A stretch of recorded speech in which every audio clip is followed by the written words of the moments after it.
ইফতার হলো আত্মশুদ্ধি এবং সংযমের প্রতীক, যা আমাদের দৈনন্দিন জীবনে নম্রতা, শ্রদ্ধা এবং আন্তরিকতা বাড়ায়। আসসালামু আলাইকুম সবাইকে। আজকে চলে এসেছি বুফে ইফতার করতে। আজ আপনাদের দেখাবো বুফে ইফতারিতে সাধারণত কি কি পাওয়া যায়, কেমন দাম এবং খেতে কেমন লাগবে। রমজানে বুফে ইফতারের সাথে ডিনার প্যাকেজ রয়েছে, তাই ইফতারের সময় বিভিন্ন ধরনের ফলমূল, জুস, হালিম সহ রেগুলার যে সকল ভাজা পোড়া আমরা খেয়ে থাকি ওগুলাই সার্ভ করা থাকে। তারপরে নামাজের বিরতি নিয়ে তারপরে রেগুলার ডিনারে যে সকল আইটেম থাকবে সেগুলো আবার নতুন করে সার্ভ করবে। তো যাই হোক, আমরা প্রথমে ইফতারের যে সকল আইটেম রয়েছে সবগুলো থেকে বাছাই করে করে নিজের প্রয়োজন অনুযায়ী সবগুলা প্লেটে করে নিয়ে নিচ্ছি।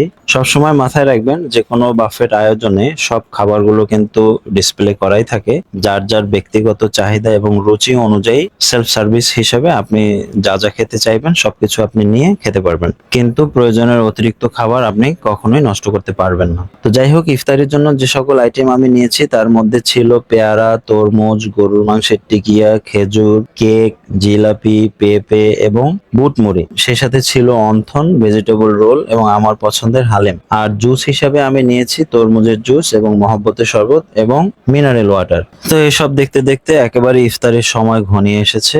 আমরা দুহাত তুলে মহান আল্লাহ তাআলার কাছে একটু মোনাজাত করে নিলাম, কারণ ইফতারের আগ মুহূর্তে রোজাদারের যে দোয়া থাকে সেগুলো আল্লাহ তাআলা বেশি কবুল করে। তা শুরু করে দিয়েছি আমরা। ইফতার করে একে একে সবগুলো খাবারই মোটামুটি খুবই মজার ছিল এবং ফলমূল গুলো ছিল একেবারেই টাটকা, কোনোগুলোই আমার কাছে বাসি বা পুরনো মনে হয়নি, সবগুলো খুবই সুস্বাদু ছিল। তো খাবারগুলো খেতে খেতে ভাবতেছিলাম যে আসলে ইফতার করাটা কত আনন্দদায়ক একটা ব্যাপার, কারণ ইফতার আত্মশুদ্ধি এবং সংযমের প্রতীক, যা আমাদের দৈনন্দিন জীবনে নম্রতা, শ্রদ্ধা এবং আন্তরিকতা বাড়ায়। তো মজাদার ইফতার উপভোগ করতে করতে আপনাদের সাথে শেয়ার করি। আজকে আমি ইফতার করছি উত্তরা জসিমউদ্দিনের ক্যাফে রিও বাফেট লাউঞ্জে। এখানে আজকে আমাদের একটা অফিসিয়াল পার্টি ছিল।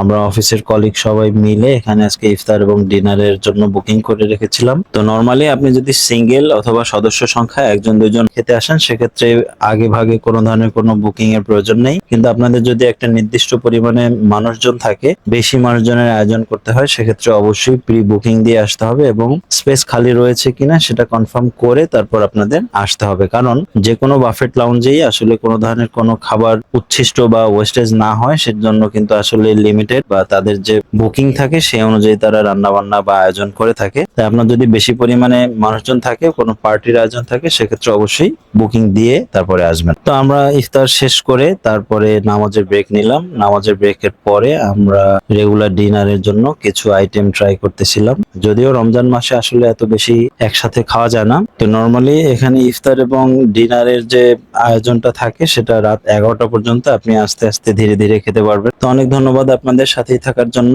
ইনশাল্লাহ দেখা হবে অন্য কোনো ভিডিওতে। আল্লাহ হাফেজ।